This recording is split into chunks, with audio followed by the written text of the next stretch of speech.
Саламатсыздарбы, урматтуу мекендештер, урматтуу Facebook социалдык сетинин колдонуучулары. Сиздер менен кайрадан эфирден көрүшкөнүзгө кубанычтамын. Биздин түз эфирдин негизги өзөктүү темасы 30 жылдан бери Кыргызстанда калыптанып калган коррупциялык системанын саларкындылары жөнүндө болмокчу. Биз өткөндөгү түз эфирибизде Кадамжай районунун Актурпак айыл өкмөтүндөгү үй бүлөлүк башкаруунун кесепетинен жаралган мыйзам бузуулар жөнүндө сөз козгогонбуз. Актурпак айыл өкмөтүнүн башчысы Алчыбай Төралиев менен анын эниси айылдык кеңештин төрагасы Алмазбай Төралиевтерге мурдагы эфирде сын пикирлер айтылган. Бүгүнкү түз эфирде дагы аларга сын пикирлер айтылышы мүмкүн. Ушул сын пикирлердин бир тараптуу болуп калбашы үчүн жогорудагы ататалган ага инилердин өздөрүнүн жеке ой пикирин угууга жана түз эфир уюштуруп берүүгө биз даярбыз. Анда эмесе жер жутуп кеткидей болгон 1637 гектар жер жөнүндө сөзүбүздү баштайлы. Бул боюнча Баткен областынын коррупцияга каршы элдик көзөмөл коомдук бирикмесинин координаторунун орун басары Ормонов Сайдакмат мырзага сөз берейли. Рахмат. Анда эмесе сөз сизде. Рахмат. Саламатсыздарбы, урматтуу мекендештер.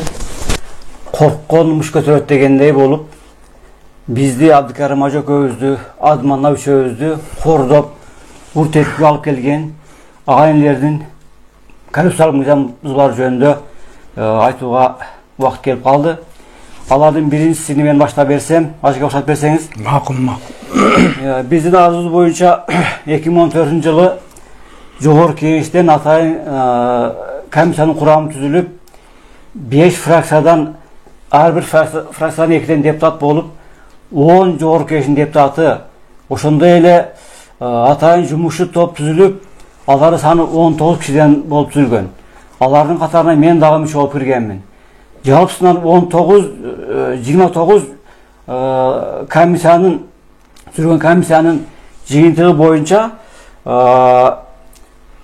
ошол Актурпак айыл өкмөтүнүн жерине барып иликтеп текшеришкенде Актурпак айыл өкмөтүндөгү жалпы жердин аянты 68.362 гектар болгондугун далилдешти.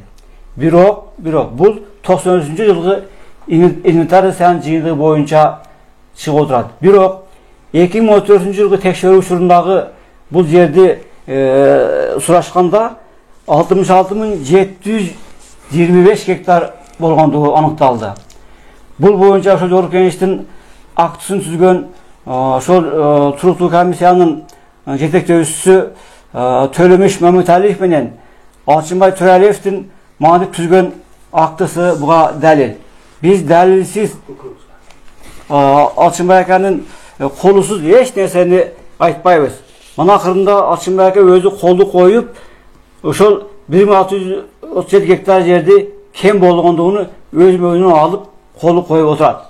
Бирок ошол жылдардагы Жогорку Кеңештин бул актысы боюнча Жогорку Кеңеште сессия болгон. Мен ошол сессияга өзүм катышып, ушул маселени өзүм угуп көрүп келгенмин.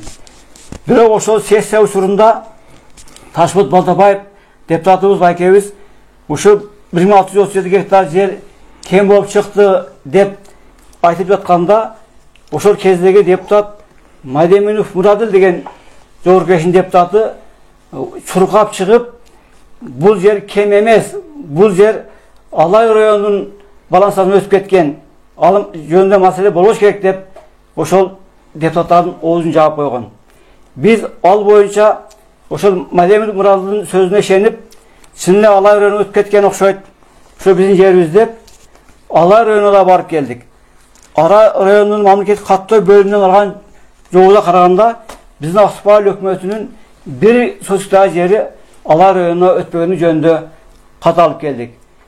Айтайын дегеним, ушул Жогорку Кеңештен түзүлгөн жалпы болуп бир 29 кишинин жыйынтыгы дагы бүгүнкү күнгө чейин чыга элек. Биз ойлоп көрсөк, бул Жогорку Кеңеш бул ошол мезгилде бул ушинтип комиссия түзүп, бул бизнес экен.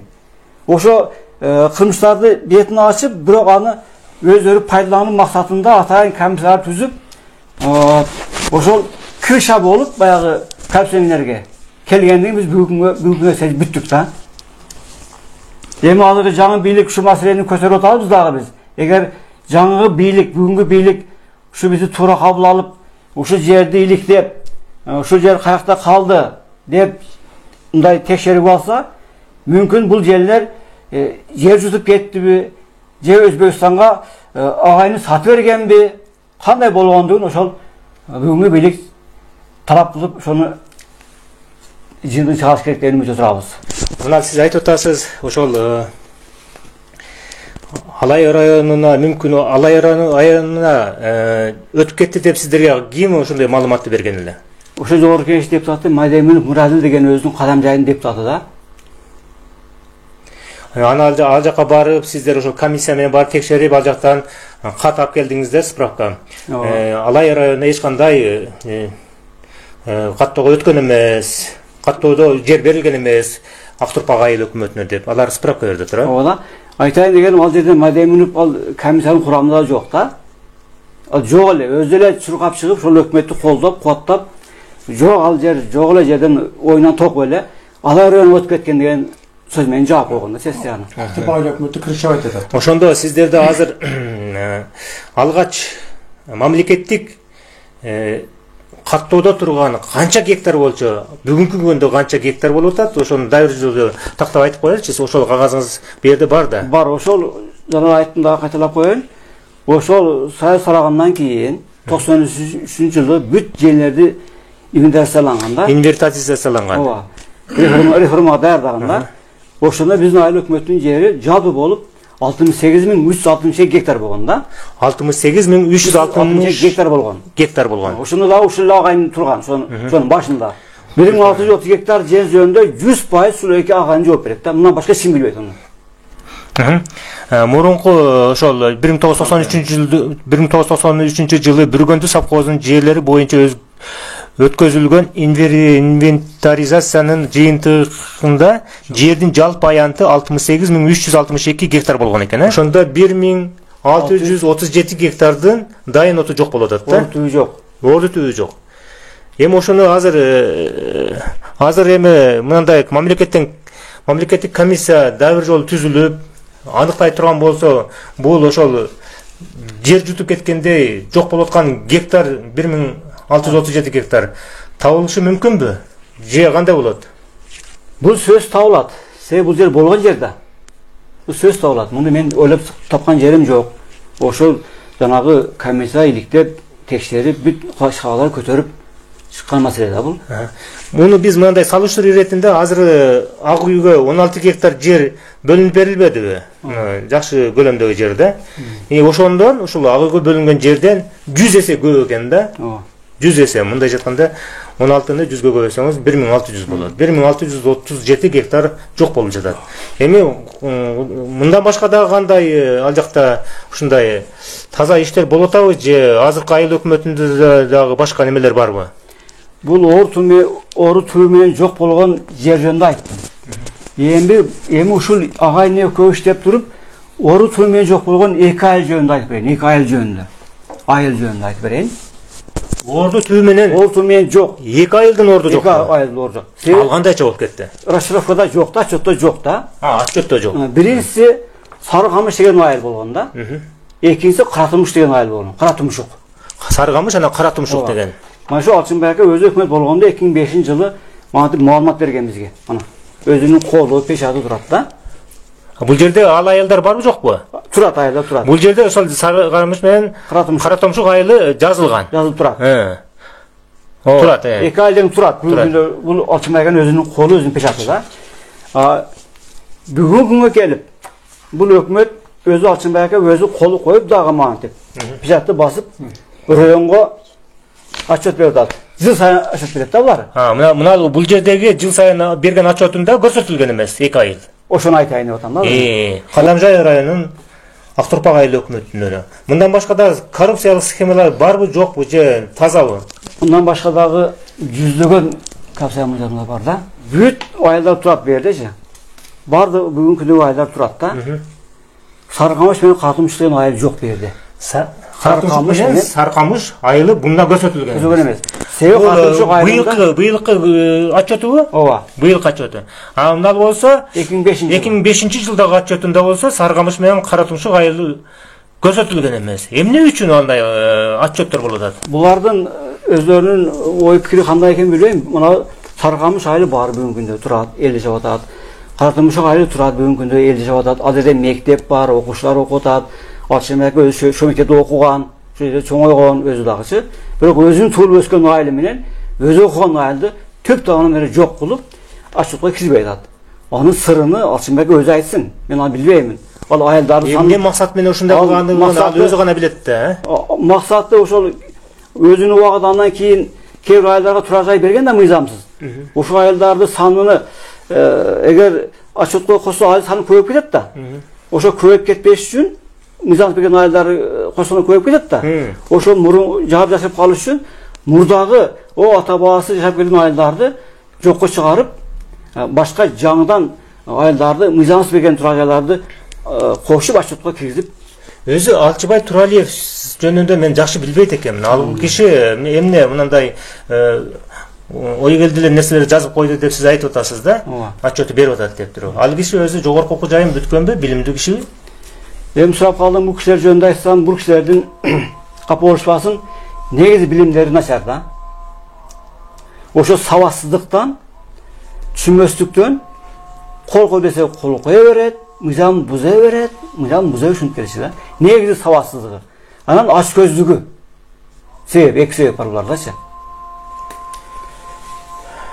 Эми биз чындыгында мен азыр мындай информацияларды угуп алып, өзүм таң калып атам да. Эми буга биздин бийлик өкүлдөрү жооп берет деген ишеничте турабыз. Кудай буйрса, булар дагы бийлик өкүлдөрү мына азыр адилеттүү, акыйкаттуу бийлик биздин элибиздин башына келди деп ушулардан үмүт кылып атабыз. Кудай буйрса, адилеттүү чечип берет деп ишенели. Мен дагы кошумча айтып коеюн Калыбек. Биздин Акбал өкмөтү боюнча жалпы айдоо сууга жердин аянты 5602 гектар да, мындай айтканда. Ошо айдоо сууга жердин балансында Калыбек. Бүгүнкү күндө мурда көп болгон. Бүгүнкү күндө ошо айдоо сууга сулуу жердин балансында 840 гектар жер жайыт деп жүрөт. Ушул 840 гектардын бүгүн 1 гектар дагы жок. 1 гектар дагы жок. Себебин айтайынбы?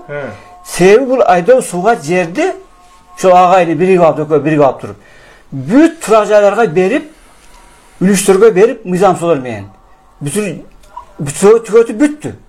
Бүгүнкү күндө сен барып, ошол айыл чара багатындагы айдоо сууга жердин ичинде турган, ошо 840 гектарды көрсөтүп бер десең, эчтеке таап бере албайт. Жок. Бул бир. Экинчиси, ушул отчетто, өзүнүн коюлган отчет турат да. Акбал өкмөтүндө 40 жылдан бери мемлекеттик жакшыртуудагы 1029 гектар жер турат. 40 жылдан бери турат. Ушул 1029 гектар жер бүгүн дагы турат отчетто, Калыбек. Бирок бул дагы бүгүнкү күндө бир сотто калган жок. Бирок отчетто бар, Калыбек. Шуну бар жеринде сураган адам жок. Биз айтып, ошо берип атабыз баягы коргоо органдарына. Бирок алар эч нерсеге түшүнбөйбү же түшүнгөлөрү келбейби? Ушу 15-20 жылдан бери ушу эчтеке далилдеген жок. Булар эл бузгунчу, эл душманы, булар уурулар, булар учкамандар деп уруп, сабап, токмоктоп, соттошуп жүрөбүз.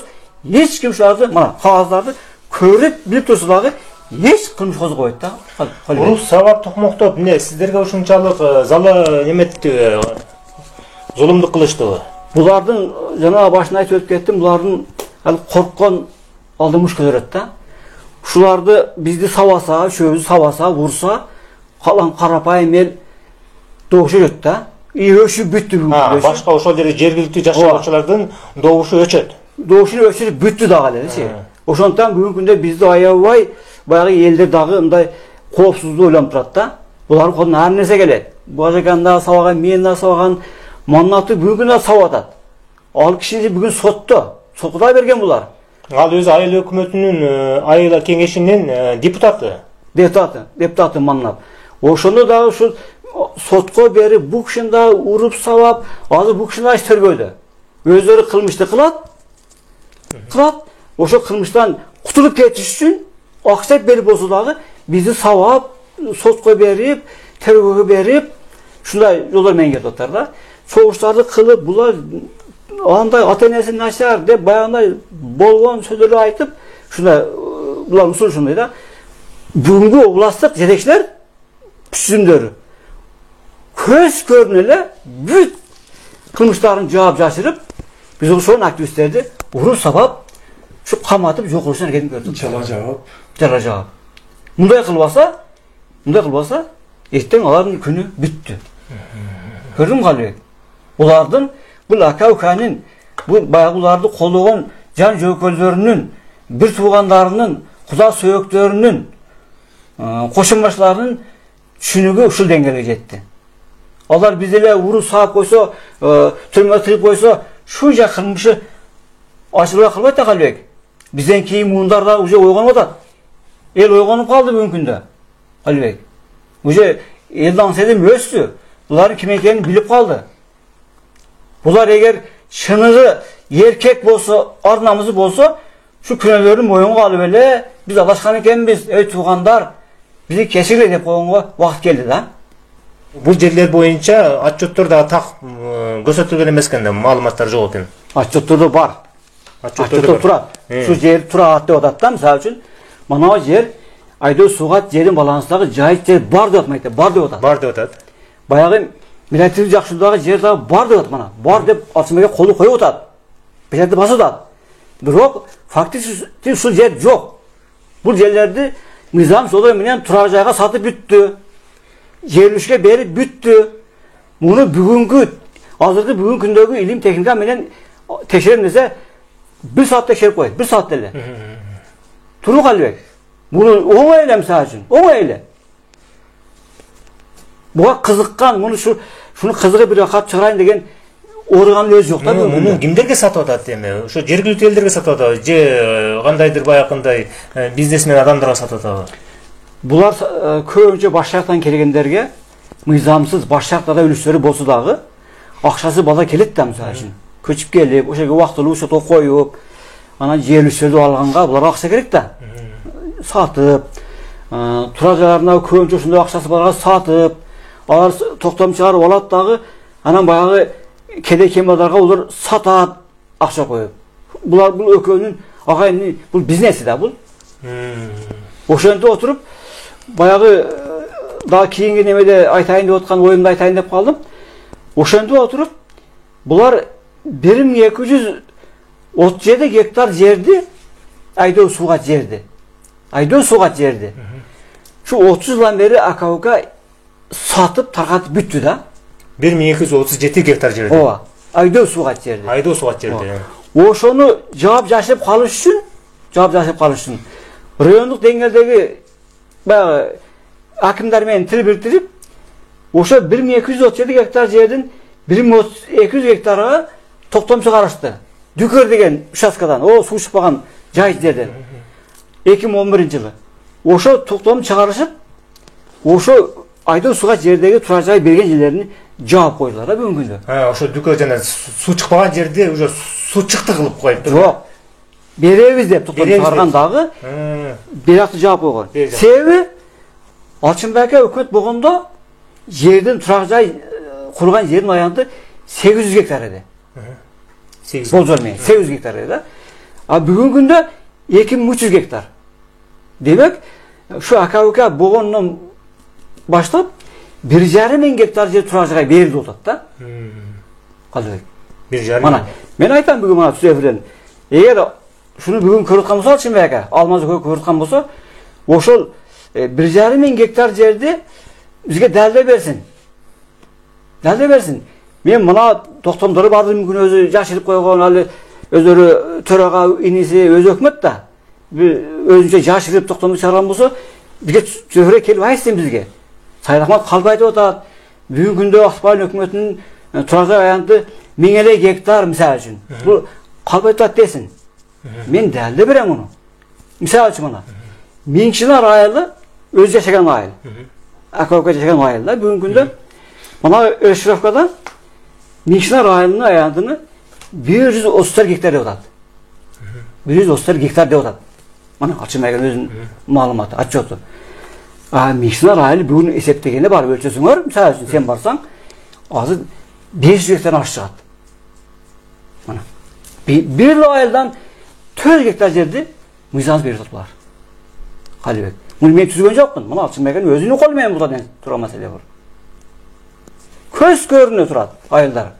Демек, Микшинар айылынын жалпы аянты кой 500 гектар дейли. 500ден кем шыкпайт. Ушуну 130 гектар деп отчетто коюп, иштеген көрбөгөндөй баягы табактаса менен сатып жеп отурат. 134 гектар деп айтып койду. Фактически ал жерде 500 гектар ашык жер берип бүттү. 500 гектардан кем эмес ал жердин өзүнүн фактически. Эми ушуга кошумда дагы айтып коеюн. Дагы буларда вообще бет деген жок да. Булар изин сууп койду эми 10 жылдан бери. Дагы элдин башына айлантып. Ошо дүкөргө дагы токтом чыгарып булар. Токтом чыгарып, элди кагыштырып бирге-бирине. Дагы токтом чыгарып, ал чегеден дагы сатып атат. Дүкөр деген не дедиңиз? Участкадан. Gaz nefti çıkan yer. Gaz nefти чыккан жерге. 2011 чыкканга токтом дүкөргө деген. Ошо дүкөргө дагы токтом чыгарып, эми мурда изи сууп калды эми өзүнүн түшүнүгү боюнча. Жагып койгонда изи сууп калды деп 10 жыл элге бербей, элди сыздатып, канын соруп, бир кожолукта мисалы менде азыр 5 келин алдым мен. 5 келин алдым Калыбек. Ошонун экөөгө турак жай алдым. 3-өө турак жай алганым жок. Азыр мен 4 кожолук уже бир койгон отурамын. Мага ошогондор толтура. Булардын туугандары о 5-деге чаган. Алып, сатып, иш булак той койду да. Ошо булар өзү өкмөттүн жерлерин арендага алып алып дагы ошондой иштетип жаткан бүгүнкү күндө ферма ачып алып дегендей. Bunday meseleler жөнүндө өтө убакыт көп сол кезде деп айтпадым эле, эми айтка туура келет. Бул агандар мыйзам түшүнбөйт Калыбек. Эгер мыйзам түшүнгөндө, кичине уяты болгондо, бүгүнкү күндө булардын şu bir tuğandарын өздөрүнүн эле карамагында бир 300 гектарда жер бар да. 300 гектар? Ооба. Ошонун төрөгүндө жер бар да. Ошол өкмөткө тиешелүү 300 гектар жер булар өзүнүн карамагына арендага алган да. Арендага алган. Кайра бөлүш фонд жерин алган да. Бирок бүгүнкү күндө дагы şu өкмөт башчынын өзүнүн 65 гектар арендасы бар. Өзүнүн 65 гектар аренда жери бар. Бул ошо аренда жерди Төрәлі атындағы кооператив деп Баткенден катуудан өтүп келген да. Бүгүнкү күндө ошо катууда турат. Бул өкмөт болгондон кийин ишкер кылууга мыйзам жол бербейт өзү. Ошондой эле Микшинар фермер чарбасы деп Алчынбек өтүзүп алган. Ал дагы 25 гектар менен Алчынбектин атына турат. Алчынбайдын атына турат. Имар Жолон деген, Имар Толгун деген өлкөлөрдө жерлери бар. Бирок булар инелери катуудан өткөн эмес үчүдан. Жөн эле баягы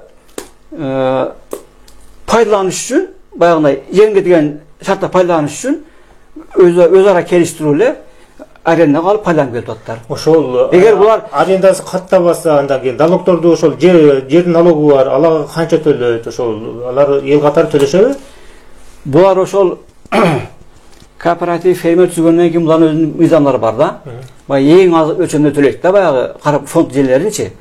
Ошо эң аз төлөш үчүн атайын ошо каттоодун үппөсү дагы элди көзүн боеп, ошол баягы жерлерди ээлеп алган да булар. Ээлеп алган. Булардын төккөн баягы ижара боюнча төлөгөн салыктары эң жакыры үйлөрүнө баш төлөйт да булар.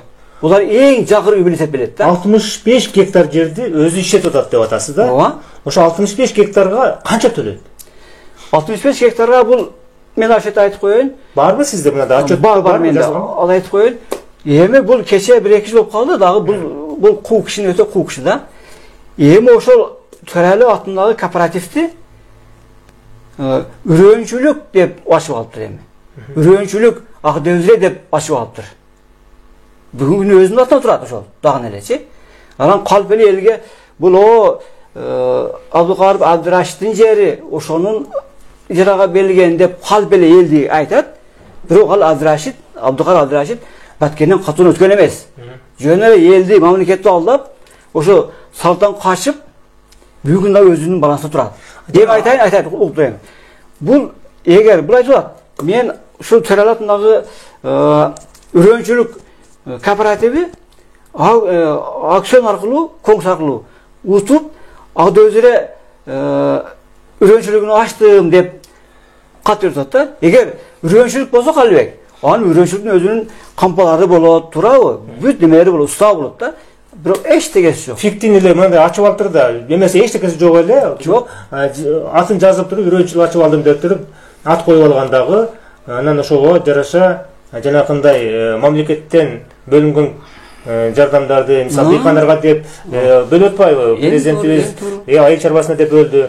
Мисалы ошолор булар анда өздөрү эле ошол жардамдарды өздөрү алып, анда карапайым элдерге дагы бөлүп берип атабы же толук өздөрүнө ашпайбы? Булар алган жерлерини өкмөткө арзыбаган акча кредитке 6%-ден бөлүп берди го быйыл айыл. Аларды эбей салат. Эбей алардан арзанан башка адам ашпайт, башка карапайым элдерге ашпайт. Сиз жанакы нерсени айтып берсеңиз, 65 гектар жерди Алчыбай Туралиев өзү өкмөт башчы болуп ишетет дедиңиз, туурабы? Ишетет, ооба. Ошого канча налог төлөйт? Ошо 65 гектарга бүгүнкү күндө биздеги маалыматтар боюнча Абдурашид баягы тагасынын баласы. Абдыкар Абдурашид деп атпайбызбы? Ошонун атында бияга договор түзүп, баягы келишимдер түзүп, ошо төгөт. Сиз дагы ошол жерде Алчыбай Туралиевден жер алып иштетесиз, туурабы, арендага? Канча гектар жер алып иштетесиз? 5 гектар. 5 гектар жер алып иштетесиз. Сиз айтыңызчы, сиз 5 гектар жерге канча налог төлөйсүз? Өзү биздики көп жылдык даракта. Ошо 2008-жылы айыл кеңешинде. Дарак алым, көп жылдык дарак. Көп жылдар. Сиз Өрүкбак, өрүккө келесиз да? Өрүккө келген, өзү 5 гектар жерге. 5 гектар жерге. Канча жылдан бери иштетесиз, канча налог төлөйсүз? 30 жылдан бери эгип чоңойтуп келатабыз. Анан реформа болгондо аренда болуп калды да, жер болуп 5 гектар үлүш. Ошол жерде көп жылдык даракка ошо айыл кеңешинин депутаттарын токтому бар экен 1700 сомдон налог ар жылга. Мага барарыга кошумча көп алып келген да. Өздөрү копейка төлөп келген. Себеби бул жерде казанчыны өз эрки кайда кулак чыгарса деген сөз бар да, кыргыздарда ошону иштетет да булар. Алчынбай Туралиев 65 гектар жерди иштетип, канча налог төлөйт дагы? Сиз 5 гектар жерди иштетип, канча налог төлөйсүз? Экөөнүн разницасын көрөлүчү. Разницасы мынанда турат. Ошо айыл кеңешинин депутаттарын чыгарган немеси. Кайра бөлүшүү келечек пландын немеси. Бул кайсы жылы чыккан? 2008-жылы чыккан. 2008-жылы? Бул 2008-жылда экен. АКШнын эл аралык өнүктүрүү боюнча агенттиги USAID, мисалы үчүн Актурбак айыл кеңешинде 2008-24-жыйында токтом менен бекитилген. Иштөө менен 2008-ден текшерүү жыйынтыгы, отчеттун жыйынтыгы. Эми бул жерде айтып атат.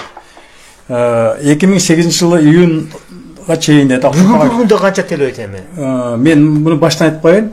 1 гектар айдоо сууга жерге 2008-жылы жер акысы деп атат. Орто өлчөмдө да жер салыгына эске алганда 2100 сом деп атат да.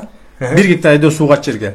Актурбак айыл өкмөтүндө бир сууга жерге 1 гектарына 2100 сом төлөнөт. Орто эсепте. Налогу төлөнөт. Түз берүү менен. 1 гектар көп жылдык даракка көсүндүккө деп атат, түшүндүп атат. 1560 сом деп атат да. Бул жерде менен булар 2 барабар көп алып атат да, башты. Мына. Бул жерде турат мына меники дагы. Сатыбалдиев Карим дейт. Мен атыма Сатыбалды Абдикарим болот. 2003-төн 2008-ге чейин ижара немеси договору. 5 гектар. Менен 13500 сом алат да. Өзү 13500 сом жылга алып атат. Өзү 7800 сом алыш керек. 78 сом төлөшүңүз керек. Төлөшүм керек да, баягы 2000 бага айтылып атпайбы менакта. Булар эки эсе көп алып атат да. Барар көп алып атат да. Өздөрүчү. Өздөрүнүн азметине көрсөтүп берем азыр алардыкынычы. Мына 65 гектар мисалы. Мына 65 гектар имаров жолун деп турат. 2003-төн 2008-ге чейин. Бул ким өзү? Айыл өкмөттүн бир тууган жол немеси иниси. Ошого каттаган 65 гектар жер жана сиз айтып турган жерди иштетет. Буга канча төлөт? Булар 65 гектарга 32770 сом төлөп атат. Бүгүнкү күндө 32770 төлөйт. Кооперативде канча төлөш керек болчу? Эгер бизге жазгандай кылып төлөй турган болсо, бул 1868 сом төлөш керек эле. 1100 101.868 so'm to'lash kerak edi. Biroq to'lagani 32.770 so'm bo'ldi da. 65 gektarga. Men 5 gektarga to'layapman. Palan so'm. Ayirmasini ko'ring. Endi Imarov yo'lindagi bir tug'an oylik hukumat inisi. Mana 27. Bu yerda 70 mingni anda bular javob chaqirib o'tirdi mamlakatdan, ha? Shunday deyapsiz-da, mana dokumentingizni sizga ushlarga tushirib. Misol uchun mana Imarov yo'lon Oşol Aqto'pa oylik hukumat turg'asi To'raliyev Achimboy To'raliyevdan bir tug'an inisi bo'ladi. Familiyasi Imarov, biroq keyingisini aytamiz. Bu Imarov yo'lindagi oshol Aqto'pa oylik hukumatning bir tug'an inisi bo'ladi. 27 gektar ayda suvga yer. 2003dan 2013gacha indagor qilib qo'yibdir. To'lagani 5022 so'm. 27 gektar guruch aydiladi bugacha. Bu boyaga 2100 so'mdan to'laganda 56700 to'lash kerak. 56700. 51 ming so'm ақша жауап жашырылып жатыр да. Эми мына Имаров Акжолдо атат. Бул дагы Имаров Акжол айыл өкмөттүн бир тууган инси болот. 12 гектарда атат. 2004дөн 2009га чейин договор кылыптыр. Төлөгөнү 13636 сом. Бу төлөш керек эде 25200 сом төлөш керек эде. Төлөш керек эле 25200 төлөш керек. 13000 төлөйт экен. Бул жарым жартылай 13636 сом төлөп атат. Жарым эле төлөйт экен. Түшүнүктүү. Ошо биздин Ақтоқа айыл өкмөтүнүн аймағында жер астынан шыққан Құдайым берген жарылғыш газ шыққан да. Эбеге ошо 1 миллиард кубка чейин газ шыққан да. Бүгүнкү күнү ошонун 500 миллион куб газ дап даяр турат да. Дап даяр турат.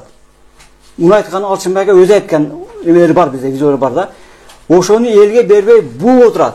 Газдаштырабыз деп Калыбек elimizni uyuşturup, oşa jet sevdayını uyuşturup, aşağı yolu menen 17,5 kilometre yerge gazlı tüpleri montaj açtı bunlar. Aşağı yolu menen. Elden akça jıyıp, kançalagan eli güçünü paylanıp, oşa 17,5 kilometre yerge gaz tüplerini tarttı.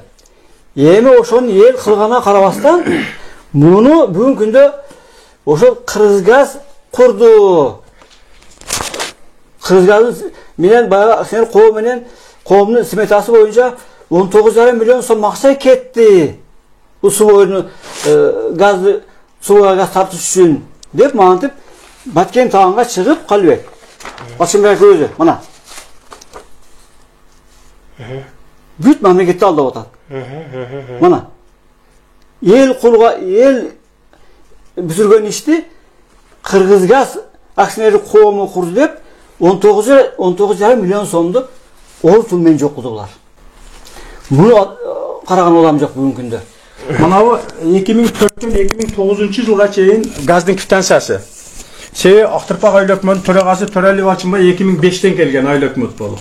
Бул 2004'ten 2009га чейин бул жерде мындай квитанциялар менен неме болгон да, бул акча жыйылган мына. Бул жерде gaz болгондон кийин газдын ишканасы, мисалы газдын конторасында бир эле печат болуш керек, же штамп болуш керек да. Бул жерде печат, бул жерде штамп. Бул немени блокнот эле немеси да. Мен ата неме айткан, балам, сен ким менен кандай мамиле кылсаң, ошону обязательно кагаз менен эсептеш деген да. Мен ошо газдын газдын кассири келгенде акчаганы мен акчаны көрсөтөм. Канча 400 сом төлөш керек? Мына 400 сом. Мага кагаз жазып бер дейм да. Эртең келип сураш керек. Шондан мага кыстырма. Бүгүнкү газ чыгып атат да сиздерде. Газ бар, бирок элге бербей жатат. Элге бербей жатат. Ошентип мындай квитанциялар менен газ акча жыйганда, качанчы жылга чейин газ чыгып келген? Газ постоянно чыгып келет бу газ. Качан азыр бербей жатат? Качандан бери токтоп калды? Так, 10 жыл болду. 10 жыл токтоп калды. Ошентип 12-нчи жылы токтоп калды. квитанциялар менен жыйганда акчаны, анан эмне квитанция эмнесин көрсөтүп жатасыз? Мына жерде мында квитанция экен. Квитанцияда мына квитанция турат. Аты, фамилиясы, акчаны канча чогулткан барын айтты, фамилияттарга жазып турат. Бул жөн эле мындай жазып алып турду, мындай. Мында көрсөңүздөр жөн эле баягы даже квитанция деп жазган эмес. Блокноттун парагы да. Печаты да жок, мындай эле мен паланчаны не деп жазган? Так, бул жерде жазылган 2008-жылы январда 100 сом, 200 сом, так. Общий 1000 сом алдым деп атат, Общий 1000 сом не үчүн алганын? Газга деп атат. Мына. Газ 2007-жылы февраль айынан деп атат. Avgust, sentyabr, noyabr, dekabrga dep alıp akşanyçı. Anan gaýerden- Aldım emil dep turup kol koyup atat. 26 çysla 1 ay 8 жылы. Qaýerde жазылып турат газга дегени? Газга деген жазуу жокко. Gazga degen jeri jok. Ооба. Жөн эле алдым деп жазып коюптур. Ошол şu мына бар эле ошол гана мыналардан ошо эмил деген ага мына бар. Печати жок. Эчтекеси жок. Түшүнүктүү эми сиз Мына газ боюнча мен айтып коеюн, созулуп кетти окшойт. Бул газ боюнча бул бардык жасалма буларчы Шакалбек. Бул ака ушу Өзбекстандын балансында турат газ. Өзбекстанга төгөбүз деп 30 жыл элди алдап келди да. Бирок Өзбекстанга 1 сом төлөгөн жок булар. 1 сом төлөгөн жок.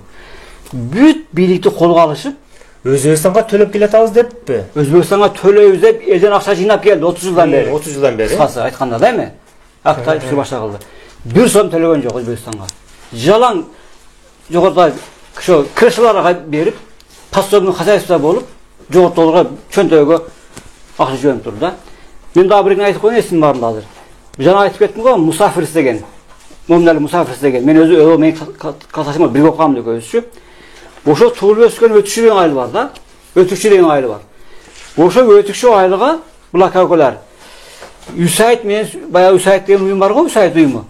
Ошо мен тил табышып, ошо Сок дарыясынын суу алган өтүкчү айылынын дамбасынын курулушуна 4 миллион 300 миң сом кетти деп мантип жарыя кылып газета дагы чыгып чыгып атат. Сок дарыясындагы Сок дарыясынын жээгиндеги өтүкчү айылынын дамбасына кетти. дамбасына 4 миллион 300 миң акча кетти деп мантип ачымага өз дагы чыгып атат. Газетага мактанып. Округ башчы болсоң ушундай бол деп мактанып мантип өзү чыгып атат. Бирок өтүкчүдө дамба деген сөздүн дысы жок. Жок бу. Жөн эле Үсайт уюму курган дамба жок. Жөн эле жок дамбага ошондой 4 миллион 300 миң сом акчаны жеп койгон. жеп койгон. Жеп койгон да, эме кылат, күгүзөрөбү. Жетти ону. Өлөйүн деп жазгандан кийин жетти аны күгүзөрөбү деп. Кыскасы бул ага иннедин баягы мыйзам бузулган бул чет эле бул. Бул чет эле. Буларды şu бүгүнкү бийлик бизи шенген бийлик. Биз шенген, биз күткөн бийлик деп айтайлы бүгүнкү күндө. Эгер жакшынан мындай грамотный тергеп, жакшы бир күчтүү адвокаттарды таап, мисалы үчүн, эми бир көзөмөлгө алып, Садыр Жапаров өзү баш болуп көзөмөлгө алып, жакшына кылып текшерсе, булардын былыгы чыгат. Кале, чыгат. Себеби бизде бүт факты бар. Алар бизди ход өлтүрүп берсиндер. Мисалы үчүн да, ход бак жок кылып берсиндер. Бирок мына кагазда турат да. Турат. Бизди бүгүнгө чейин жалгыз Кудайым сактап келди. Биз ден соолук жоготтук, банкрот болдук. Мисалы үчүн мен бүт мал мүлкүмдү саттым. Керек болуп калганда кыйналганда жер үлүшүмдү саттым. Балдардын үлүшүнө чейин кошупчу. Ушу арет намыс үчүн ушу акырына чыгарып коеюн деп. Балама берген турак жайды сатып, экөөдөн сатып бүгүнкү күндө. Ушу акка үчүн, ар намыс үчүн ушу бүгүнгө чейин жетип келдик да.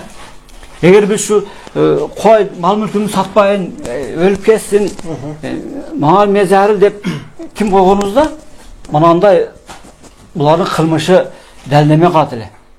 Emin mal tavalat, yer tavalat, başka bir barlık oruna gelir. Bırak biz başlayan işti, büt yaşlarda o şey kolda otat, Allah da bizi geçip otat, Allah'ın közü açılıp, bugün günde o şol ökmötük dengeldeki yaşlar bizdi koldop, mitingleri uyuşturup, bayağında turacaylarda mıyzamsız bergenin jönünde ökmötü barıp, keklerden buğup, oşo işleri katı yüzü atışat yaşlardağı. Sayit Ахмат ава, одай буюрса ошол сиздер алыстан жол артып ушул жерге келипсиздер. Эми мына бүгүнкү күндө Садыр Жапаров өзү жетектеген өкмөт үйүндө иштеп жаткан бийлик башындагылар мына сиздердин маселеңиздерди чечип берет деп биз үмүт кылабыз. Мына ушулардан биз Кудай буюрса белди бекем бууңуздар, бул сиздердин мына чындыгыңыздар, акыйкаттуулугуңуздар чыгат деп эсептейм мен. Мүмкүн сиздерди мен мына бир жактуу, бир тараптуу угуп атам бул жерде. Эгерде Алчыбай Туралиев бизди көрүп угаткан болсо, ал дагы керек болсо ушул жерге келсин, түз эфир жасасын. Биз дагы ошол менен Алчыбай Туралиевке түз эфирди беребиз. Ушундай сизди бул жакта сиз отурсаңыз, бул жакта Алчыбай Туралиев отурсун. Ошол маселени ушул түз эфирди эл алдысында чечебиз, Кудай буйруса.